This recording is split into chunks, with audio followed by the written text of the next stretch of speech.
خلقكم من نفس واحدة وخلق منها زوجها وبث منهما رجالا كثيرا ونساء واتقوا الله الذي تساءلون به والأرحام إن الله كان عليكم رقيبا يا أيها الذين آمنوا اتقوا الله وقولوا قولا سديدا يصلح لكم أعمالكم ويغفر لكم ذنوبكم ومن يطع الله ورسوله فقد فاز فوزا عظيما أما بعد فإن خير الحديث كتاب الله وخير الهدي هدي محمد صلى الله عليه وسلم وشر الأمور محدثاتها وكل محدثة بدعة وكل بدعة ضلالة وكل ضلالة في النار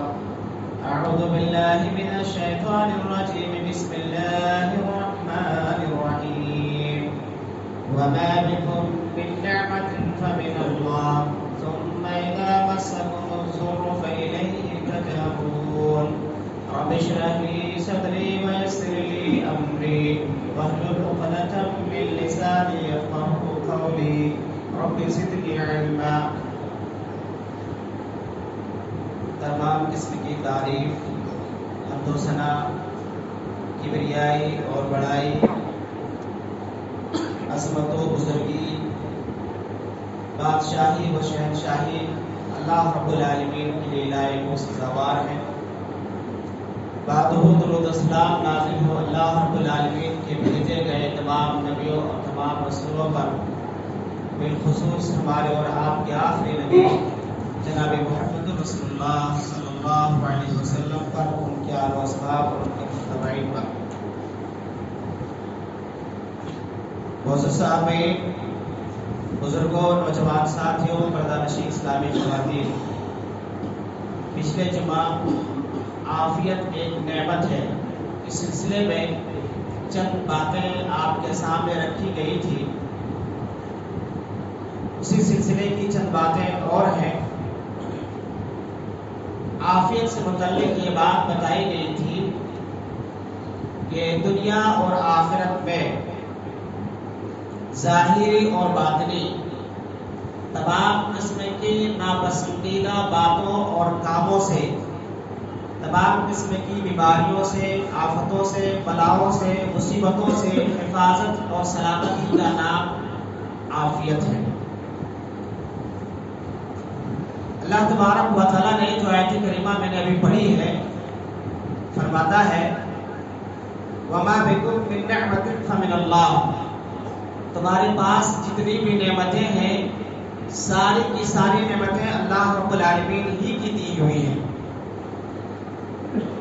ثُمَّ إِذَا مَسَّكُمُ الضُّرُّ فَإِلَيْهِ تَجْأَرُونَ، اور جب تمہیں کوئی مصیبت، کوئی پریشانی، کوئی تکلیف آتی ہے تو تم اللہ رب العالمین ہی کی طرف روتے ہو، چیختے ہو اور چلاتے ہو. معلوم یہ ہوا کہ تمام قسمت کی عبادت نعمتیں یہ اللہ رب العالمین ہی کی جانب سے ہیں، اور مصیبتوں پریشانیوں میں بھاگنا بھی اللہ رب العالمین ہی کی جانب ہے، کیونکہ اللہ رب العالمین کے علاوہ کہیں اور اطمینان نہیں، کہیں اور عافیت نہیں، کہیں اور امن نہیں. جائے قرار اللہ رب العالمین ہی کے پاس ہے. اللہ تبارک و تعالیٰ کی جو انگنت نعمتیں ہیں، اللہ تبارک و تعالیٰ نے ایک جگہ سورہ زاریات کے اندر فرمایا وَفِي أَنفُسِكُمْ أَفَلَا تُبْصِرُونَ، پوری دنیا اور کائنات میں غور فکر کرنے کی ضرورت نہیں ہے. اللہ فرماتا ہے تم اپنے آپ پہ غور و فکر کر لو، اپنے خود کے جسم کے اوپر، اپنی ذات کے اوپر تم غور اور فکر کرو. اللہ تبارک و تعالیٰ کی بے شمار نعمتیں اور اللہ رب العالمین کی بے شمار نشانیاں تم کو نظر آئیں گی. انسان اگر اپنے جسم کے اوپر غور کرے، اللہ نے آنکھیں دی، کان دیے، ناک بنائے، عقل دی، دماغ دیا، دل بنائے، جسم کے اندر کتنی ساری چیزیں بنائی، یہ اللہ رب العالمین کی ایسی ایسی نعمتیں ہیں.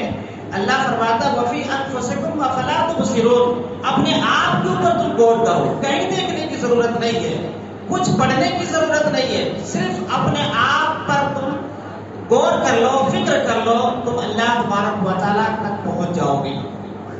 اللہ رب العالمین نے ہم انسانوں کے اوپر اتنی ساری نعمتیں انعام فرمائی ہیں. ہماری ذات سے متعلق اللہ رب العالمین فرماتا ہے سورہ سجدہ کے اندر, الذی احسن کل شیء خلقہ وبدأ خلق الانسان من طین.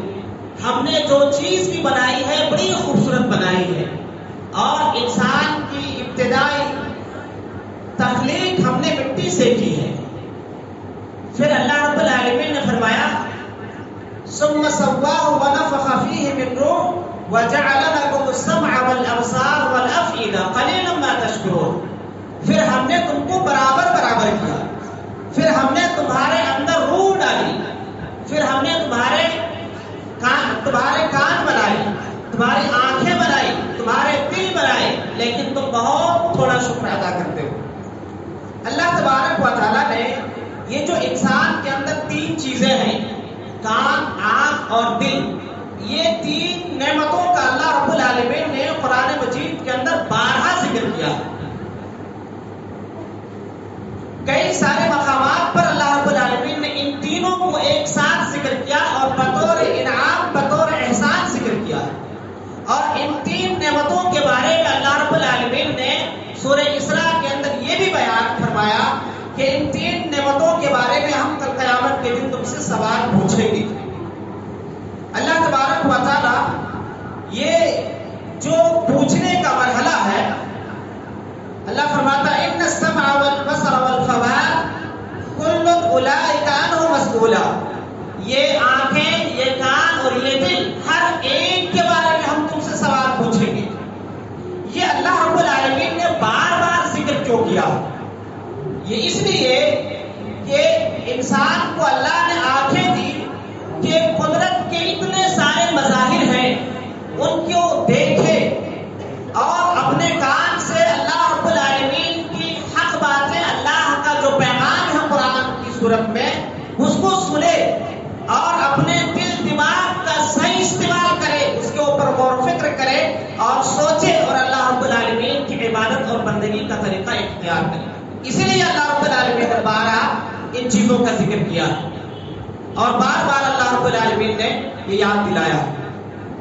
تو اللہ تبارک و تعالیٰ کی جہاں انگنت نعمتیں ہمیں اور آپ کو ملی ہوئی ہیں, ان نعمتوں میں سے ایک عظیم نعمت, نعمت عافیت جو ہے, جو ہمیں الحمدللہ ملی ہوئی ہے. کان کی عافیت, آنکھ کی عافیت, دل کی عافیت, جسم کی عافیت, یہ تمام چیزوں کی عافیت اللہ رب العالمین نے ہمیں اور آپ کو دی ہے. اور یہ عافیت اتنی عظیم چیز ہے, اللہ کے نبی صلی اللہ علیہ وسلم سنن ابن ماجہ کے اندر فرماتے ہیں ما من دعوت يدعو بها العبد افضل من اللهم انی اسألک المعافات فی الدنیا والآخرہ. کہتے ہیں کہ ایک بندہ جو اللہ رب العالمین سے مانگے سب سے بہترین دعا وہ اللہ رب العالمین سے عافیت مانگنا. اللہ تبارک و تعالیٰ سے جو سب سے بہترین دعا مانگی جا سکتی ہے, نبی کریم صلی اللہ علیہ وسلم نے کہا کہ وہ عافیت کی دعا. لہذا اللہ رب العالمین سے عافیت کی دعا مانگو. اللہ تبارک و تعالیٰ نے عافیت چونکہ ایک عظیم نعمت ہمیں اور آپ کو عطا کی ہے, اللہ کے نبی صلی اللہ علیہ وسلم کے اوپر قربان جائیں, آپ انسانیت کے نفس شناس تھے اور آپ صلی اللہ علیہ وسلم انسانوں کے مزاج کو سمجھتے تھے, جانتے تھے. ایک دفعہ حضرت معاذ بن جبل رضی اللہ تعالیٰ عنہ کہتے نبی کریم صلی اللہ علیہ وسلم مسجد نبوی میں ہے, ایک شخص نماز پڑھ کے فارغ ہوتا ہے اور وہ دعا مانگتا ہے, اور وہ دعا میں مانگتا ہے اللہم انی اسألک الصبر, اللہ تو مجھے صبر عطا فرما. نبی کریم صلی اللہ علیہ وسلم نے فرمایا قال سألت البلاء, کہ تم اللہ سے مصیبت, آفت اور بلا مانگ رہے ہو. اللہ کے نبی صلی اللہ علیہ وسلم نے فرمایا صلی اللہ العافیہ، اللہ رب العالمین سے عافیت مانگو۔ بتانے کا مقصد اللہ کے نبی صلی اللہ علیہ وسلم کا یہ تھا کہ اللہ تبارک و تعالیٰ سے صبر اس وقت مانگا جاتا ہے جب بندے کو کوئی تکلیف ہو، کوئی پریشانی ہو، بندہ بیمار ہے، اللہ سے صبر مانگے۔ بندے کو کوئی اور تکلیف ہے، اس تکلیف کے اوپر اللہ رب العالمین سے صبر مانگے۔ لیکن بندے کو کوئی تکلیف نہیں ہے، کوئی پریشانی نہیں ہے، بندہ عافیت سے ہے، بندہ خیریت سے ہے، باوجود اس کے اللہ رب العالمین سے صبر کی دعا مانگتا ہے۔ در حقیقت وہ اللہ سے بلا مانگ رہا ہے کہ اللہ تو مجھے پہلے مصیبت میں مبتلا کر، پھر بعد میں مجھے صبر عطا کر۔ اللہ کے نبی صلی اللہ علیہ وسلم نے کہا کہ ایسا نہ کرو، بلکہ اللہ رب العالمین سے عافیت مانگو۔ لہذا معلوم ہوا کہ عافیت اللہ رب العالمین کی ایک عظیم نعمت ہے۔ اللہ تبارک و تعالیٰ سے ہمیں اور آپ کو یہ عافیت مانگنی چاہیے۔ نبی کریم صلی اللہ علیہ وسلم جب جنگوں میں جاتے تھے تب بھی لڑائی سے بچنے کی حتی الامکان کوشش کرتے تھے اور صحابہ کرام سے عافیت مانگنے کی تلقین کرتے تھے۔ اللہ کے نبی صلی اللہ علیہ وسلم فرماتے ہیں ایھا الناس لا تمنوا لقاء العدو، اے لوگو دشمن سے مٹ بھیڑ ہونے کی دعا نہ کرو، یہ نہ مانگو کہ اللہ دشمن سے ہمیں ملا دے اور ہم خوب لڑیں گے، خوب قتل کریں گے، خوب ماریں گے، خوب مریں گے۔ اللہ کے نبی نے کہا کہ ایسا نہ مانگو، بلکہ اللہ رب العالمین سے مانگو وصل اللہ العافیہ، عافیت سے عافیت کی دعا مانگو۔ البتہ اللہ کے نبی صلی اللہ علیہ وسلم نے فرمایا اذا لقیتموہم فاصبروا، لیکن جب صلح کی کوئی صورت نہ نکلے اور دشمن سے لڑنا ہی پڑے تو پھر ایسی صورت میں صبر کرو۔ آپ اندازہ لگائیں کہ ایک فوج ہے دوسری فوج سے لڑنے کے لیے تیاری کر چکی ہے اور اس کو لڑنا ہی ہے۔ ایسی صورت میں اللہ کے نبی صلی اللہ علیہ وسلم کہتے ہیں کہ تم لوگ لڑنے کی دعا نہ مانگو، تمنا نہ کرو کہ ہم تم سے لڑیں گے، بلکہ اللہ رب العالمین سے عافیت کی دعا مانگو کہ جو ہم اس فوج سے یا اس دشمن سے لڑنے کے لیے آئے ہیں، اللہ کوئی صورت ایسی پیدا کر دے کہ لڑنے کی نوبت نہ آئے اور صلح صفائی ہمیں بیچ بیچ میں ہو جائے اور ہم واپس چلے جائیں، یہ بھی واپس چلے جائیں۔ یہ عافیت ہے اور یہ نبی کریم صلی اللہ علیہ وسلم نے ہمیں اور آپ کو بتایا، سکھایا ہے۔ عافیت یہ کیسی نعمت ہے، کتنی بڑی نعمت ہے، ہمیں اور آپ کو اس کا اندازہ نہیں ہے، کیونکہ ہم عافیت سے ہیں، ہم خیریت سے ہیں۔ عافیت کیا ہوتی ہے؟ آپ جو ہے ملک شام والے لوگوں سے پوچھیں کہ عافیت کیا ہوتی ہے۔ سالوں بعد ان کو آزادی ملی ہے، عافیت اور چین کی سانس کو لے رہے ہیں، ان کو محسوس ہو رہا ہے کہ عافیت کیا ہوتی ہے، انہیں اس کی قدر ہے۔ اس لیے ہم اور آپ ویڈیوز دیکھ رہے ہیں، کہیں وہ دعائیں کر رہے ہیں، کہیں مسجدوں میں اذانیں ہو رہی ہیں، کبھی نمازیں پڑھی جا رہی، کیونکہ ان کو اس عافیت کی قدر معلوم ہو گئی ہے۔ لہذا اب انہوں نے اس کا احساس کر لیا ہے، اس کا ادراک کر لیا ہے۔ ہمیں اور آپ کو یہ عافیت کی دولت ملی ہے، ہمیں اور آپ کو اس کی کوئی قدر نہیں ہے، ہمیں اس کا احساس نہیں ہے، جبکہ یہ عافیت، یہ خیریت، یہ امن اللہ تبارک و تعالیٰ کی اتنی بڑی نعمت ہے کہ اللہ رب العالمین نے اس نعمت کے ملنے کے بعد اپنی عبادت کرنے کا حکم دیا ہے۔ سورہ لإلاف قریش ہر کسی کو معلوم ہے۔ اللہ تبارک و تعالیٰ نے اس عافیت کو بطور نعمت ذکر کیا اور قریشیوں کو کہا کہ تم اللہ کی عبادت کرو۔ لإلاف قریش إيلافهم رحلة الشتاء والصيف، اللہ رب العالمین فرماتا ہے قریش کو مانوس کرنے کے لیے، قریش کو سردی اور گرمی کے سفر سے مانوس کرنے کے لیے اللہ رب العالمین فرماتا ہے فَلْيَعْبُدُوا رَبَّ هَٰذَا الْبَيْتِ، اے قریشیو تم اس گھر کے رب کی عبادت کرو، الَّذِي أَطْعَمَهُم مِّن جُوعٍ وَآمَنَهُم مِّن خَوْفٍ، جس نے تم کو بھوک میں کھانا کھلایا ہے اور خوف میں تم کو امن دیا ہے، عافیت دی ہے۔ یہ اللہ رب العالمین نے خاص طور سے قریش کے بارے میں کیوں کہا؟ کہتے ہیں کہ چونکہ خانہ کعبہ قریش کے پاس تھا اور اس کے متولی قریش تھے، اس کے دیکھ ریکھ کرنا، اس کی حفاظت کرنا، اس کی ضروریات، اس کے اخراجات کو برداشت کرنا قریش کے حوالے تھا. ساری چیزیں قریش سنبھالتے تھے. اب عرب جس ماحول میں نبی کریم صلی اللہ علیہ وسلم مبعوث ہوئے ہیں، نبی بنائے گئے ہیں، اس ماحول میں عرب کے اندر ہر قسم کی برائیاں پائی جاتی تھی. اس میں رہزنی اور ناگا زنی بھی ایک عام پیشہ تھا. جب بھی کوئی قافلہ ملتا اس کو لوٹ لیتے تھے، گھروں کو لوٹ لیتے تھے، بستیوں کو لوٹ لیتے تھے. لیکن اہل قریش جو تھے ان کے قافلے کو کوئی نہیں لوٹتا تھا، ان کے بستیوں کو کوئی نہیں لوٹتا تھا، ان کے گھروں کو کوئی نہیں لوٹتا تھا، ان کے مال کو کوئی نہیں لوٹتا تھا. صرف اس وجہ سے کہ یہ خانہ کعبہ کے متولی ہے، خانہ کعبہ کی دیکھ ریکھ، اس کی حفاظت ان کے ذمہ ہے. لہذا ان سے کوئی چھیڑ چھاڑ نہ کیا جائے اور ان سے جو ہے ان کو تکلیف نہ دیا جائے، ان کو نہ لوٹا جائے اور ان کو کوئی تکلیف نہ پہنچائی جائے. اللہ رب العالمین نے کہا کہ جس ماحول میں کوئی محفوظ نہیں ہے، ہر قافلہ لوٹ لیا جاتا ہے، ہر گھر لوٹ لیا جاتا ہے، ہر بستی لوٹ لی جاتی ہے، اے قریشیوں ایسے ماحول میں، ایسے حالات میں بھی تمہارے مکانات محفوظ ہیں، تمہارے قافلے محفوظ ہیں اور تمہیں اچھا کھانا میسر ہو رہا ہے.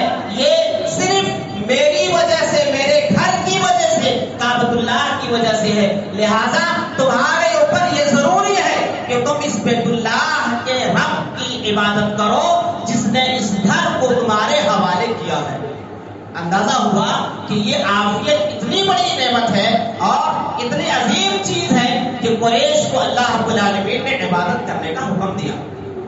اب یہاں جو قریش کو اللہ رب العالمین نے عبادت کرنے کا حکم دیا، اس کا مطلب کیا یہ حکم صرف قریشیوں کے لیے ہے؟ یقیناً نہیں ہے. یہ حکم ہمارے لیے بھی ہے.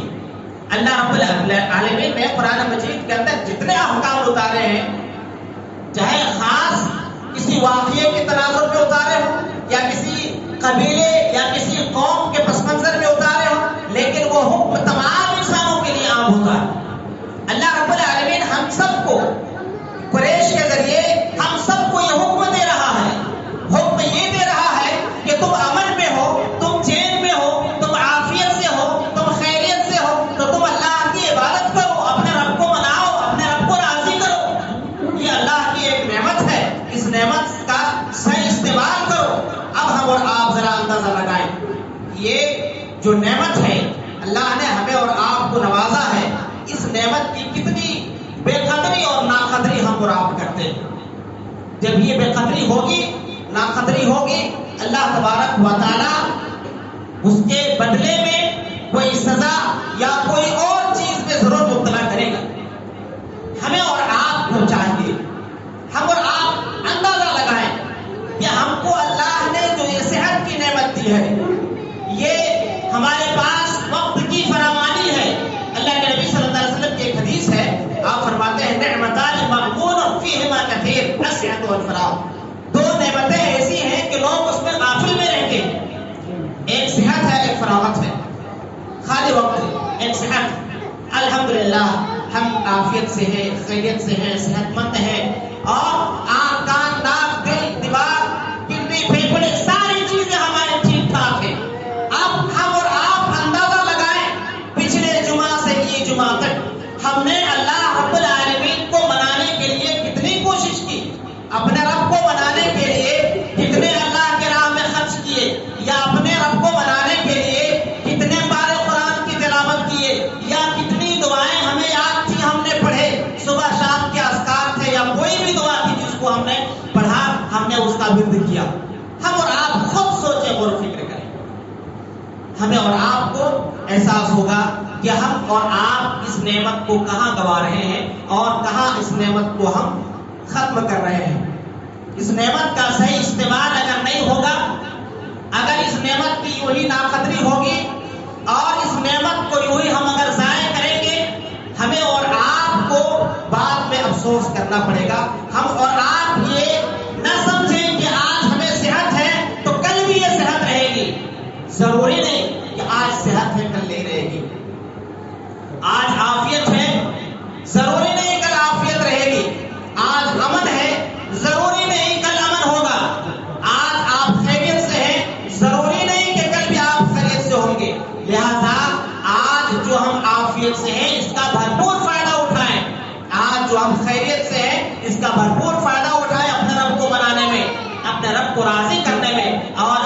کی بندگی اور یاد میں اس نعمت کو لگائیں. اور پھر ہم اور آپ ذرا اندازہ لگائیں، جو شخص ہاسپٹلوں میں ہے، بیمار ہے، کسی جو ہے کوئی شخص کڈنی کی پریشانی میں ہے، کوئی دل کی پریشانی میں ہے، کوئی کسی پریشانی میں ہے، ہم اور آپ کو وہ پریشانیاں نہیں دکھتی. ہمیں اور آپ کو دکھتا ہے تو صرف یہ دکھتا ہے کہ فلانے کو مکان ملا، ہمیں مکان نہیں ملا، فلانے کو گاڑی ملی ہے، ہمیں گاڑی نہیں ملی، فلانا اچھا کما رہا، ہم اچھا نہیں کما رہے، فلانے کو دکان ہے، ہمارے پاس دکان نہیں ہے، فلانا ایسا کر رہا، ہمارے پاس ایسا نہیں. ہم اور آپ صرف یہی چیزیں دیکھتے ہیں، جبکہ جو چیز دیکھنی ہے وہ چیز ہم نہیں دیکھتے. جب اس کی ناقدری ہوگی اور اس کی بے قدری کریں گے. اللہ رب العالمین نے قرآن مجید سورہ نحل کے اندر ایک بستی کا ذکر کیا. جب اس بستی والوں نے اس نعمت عافیت، نعمت امن کی بے قدری کی، اللہ تبارک و تعالیٰ نے ان لوگوں کو مزہ چکھایا. اللہ رب العالمین سورہ نحل کے اندر فرماتا ہے، ضرب اللہ مثلا قریۃ آمنۃ مطمئنہ یأتیہا رزقہا رغدا من کل مکان.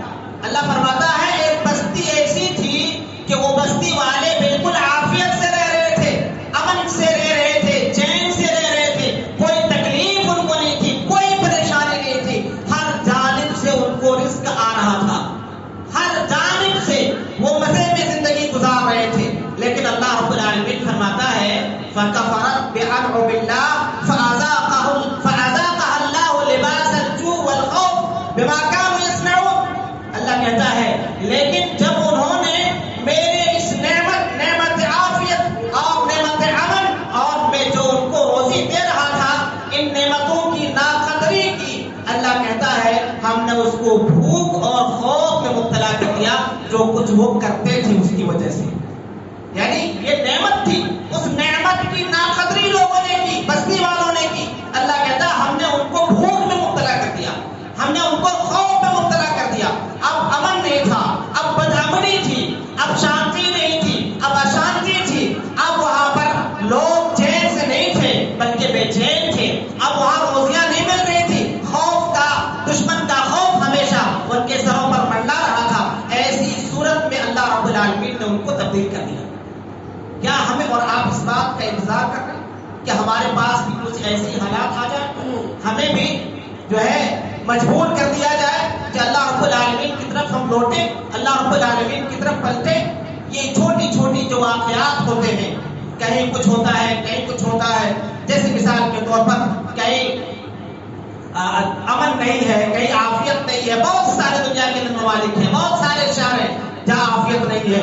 آپ غزہ کو لے لیں، آپ فلسطین کو لے لیں، آپ لیبیا کو لے لیں، آپ ان جگہوں میں دیکھیں آپ وہاں امن نہیں ہے، سکون نہیں، عافیت نہیں ہے. یہ جو چیزیں ہیں اللہ رب العالمین فرماتا ہے فَلَنُذِيقَنَّهُمْ، ہم چھوٹے چھوٹے عذاب کا مزہ چکھاتے ہیں تاکہ لوگ لوٹ جائیں اللہ رب العالمین کی طرف. یہ اللہ رب العالمین صرف ایک تنبیہ کے طور پر دکھاتا ہے، وارننگ دیتا اللہ رب العالمین کہ اب بھی وقت ہے، اب بھی ادھر پلٹو، اللہ رب العالمین کی طرف آؤ اور اپنے حالت کو سدھارو. انسان لیکن ہمارے اور آپ کی حالت کیا ہے؟ جب ہمیں اور آپ کو اللہ رب العالمین کی نعمتیں مل رہی ہوتی ہیں، ہمیں اس کی قدر نہیں ہوتی بلکہ ہم اس کے اوپر اتراتے ہیں. اللہ رب العالمین سورہ فجر کے اندر فرماتا ہے فَأَمَّا الْإِنسَانُ إِذَا مَا ابْتَلَاهُ رَبُّهُ فَأَكْرَمَهُ وَنَعَّمَهُ فَيَقُولُ رَبِّي أَكْرَمَنِ. اللہ کہتا ہے کہ جب ہم انسانوں کو نعمتوں سے نوازتے ہیں، اس کا اکرام کرتے ہیں، انعام کرتے ہیں، بندہ کہتا ہے یہ میرے رب نے میرے ساتھ اکرام کیا ہے. یعنی بندہ اترانے لگتا ہے، بندہ اس کے اوپر اکڑنے لگتا ہے. آگے اللہ رب العالمین فرماتا ہے وَأَمَّا الْإِنسَانُ إِذَا مَا ابْتَلَاهُ فَقَدَرَ عَلَيْهِ رِزْقَهُ فَيَقُولُ رَبِّي أَهَانَنِ. اور جب ہم رزق کو تنگ کر دیتے ہیں، جو کچھ ہم اس کو دیے تھے وہ اترانے لگا تھا، اب جب ہم اس کو چھین لیتے ہیں تو پھر کہتا ہے اللہ رب العالمین ہمیں بڑا ستا رہا ہے، اللہ رب العالمین ہمیں بڑا ذلیل کر رہا ہے، اللہ رب العالمین ہمیں رسوا کر رہا ہے. ایسا نہیں ہوتا. ہم یہ رسوائی خود مول لیتے ہیں، یہ ذلت ہم خود مول لیتے ہیں. اللہ نعوذ باللہ کسی کو ذلت نہیں دیتا، اللہ کسی کو رسوا نہیں کرتا. آج ہم اور آپ ہم سب کی یہ حالت ہے کہ جب تھوڑی بہت تکلیف آتی ہے ہم ابھی نعمتوں میں ہیں، ہم جی رہے ہیں، آرام سے کھا رہے ہیں، پی رہے ہیں، جہاں جانا ہے وہاں جا رہے ہیں، سکون عافیت کے ساتھ ہے، کوئی پرواہ نہیں۔ لیکن تھوڑی سی بیماری آ گئی، آپ کو ہاسپٹل جانا ہوا، آپ دواخانے میں ایڈمٹ ہو گئے، آپ کو ڈاکٹر نے بتایا کڈنی کا پرابلم ہے، دل کا دورہ پڑ گیا ہے، یہ چیز ہے، وہ چیز ہے، پھر اللہ یاد آتا ہے، پھر مسجد آتے ہیں، پھر رب کو مناتے ہیں، لوگوں سے درخواست کرتے ہیں کہ میرے لیے کہو، رب کو مناؤ اور مجھے اللہ رب العالمین شفا دے۔ یہی ہماری حالت نہیں ہے، یہی حالت ہے جو اللہ رب العالمین نے شروع کی ابتدا کی آیت میں جو میں نے پڑھی، اللہ فرماتا ہے وما بکم من نعمت فمن اللہ، جو کچھ بھی نعمتیں ہیں سب کچھ اللہ رب العالمین کی دی ہوئی ہے، ثم اذا مسکم الضر فالیہ تجارون، لیکن جب کوئی تکلیف تم کو آتی ہے تو پھر تم اللہ رب العالمین کے پاس روتے ہو، چیختے ہو، چلاتے ہو، گڑگڑاتے ہو، اللہ رب العالمین سے اس کی عافیت تلاش کرتے ہو۔ لہذا جب اللہ نے عافیت دی ہے، جب ہی اللہ رب العالمین سے اور عافیت مانگی جائے، جب ہی ہم جب عافیت سے نہ رہیں، جب کے لیے عافیت میں ہم کما لیں۔ ہم دنیا کے معاملے میں تو بڑا کماتے ہیں، ابھی کاروبار اچھا چل رہا ہے، ہاتھ پہ اچھا چل رہا ہے، اچھا کما لو، پتہ نہیں بڑھاپے میں کما پائیں گے نہیں کما پائیں گے، پتہ نہیں آئندہ سال ہمارا جاب رہے گا نہیں رہے گا۔ یہ ہم دنیا کے بارے میں بڑا سوچتے ہیں، لیکن دین کے بارے میں، آخرت کے بارے میں ہم نہیں سوچتے۔ لہذا ہمیں دین کے بارے میں، آخرت کے بارے میں سوچنا ہے، اور اللہ رب العالمین نے جو نعمت عافیت اور امن سے نوازا ہے ہمیں اس کی قدر کرنی ہے، اور اس کو اللہ رب العالمین کی یاد میں، اللہ کی رضا اور خوشنودی میں لگانا ہے، اپنے رب کو راضی کرنا ہے، اپنے رب کو منانا ہے، تاکہ کل قیامت کے دن ہمیں اس کا فائدہ نظر آئے، ہمیں قبر میں اس کا فائدہ نظر آئے، کیونکہ عافیت ایک ایسی چیز ہے، اس کی ضرورت بندے کو دنیا میں بھی ہے، اس کی ضرورت بندے کو قبر میں بھی ہے، اس کی ضرورت بندے کو آخرت میں بھی ہے، تینوں جگہوں میں بندے کو اس کی ضرورت پڑنے والی ہے۔ لہذا ہم اس کی قدر کریں اور اپنے رب کو منانے میں اس نعمت کو صرف کریں اور لگائیں۔ اللہ تعالیٰ سے دعا ہے اللہ تعالیٰ ہم سب کو جو بھی نعمتیں ملی ہیں اللہ رب العالمین ان نعمتوں کی قدر کرنے کی توفیق عطا فرمائے۔ اللہ تعالیٰ ہم سب کو تیرا شکر گزار بندہ بننے کی توفیق عطا فرمائے۔ الہ العالمین ہم سب کو نعمت عافیت کی قدر کرنے اور اس عافیت کو تیری رضا اور خوشنودی کے کاموں میں صرف کرنے کی توفیق عطا فرمائے۔ الہ العالمین جب تک تو ہمیں اس دنیا کے اندر زندہ رکھے، ایمان اسلام توحید پر ہمیں زندہ رکھنا، جب بھی ہمارا خاتمہ ہو خاتمہ بالخیر، ایمان اسلام توحید پر ہمارا خاتمہ فرمانا۔ آمین ثم آمین، وآخر دعوانا الحمدللہ رب العالمین۔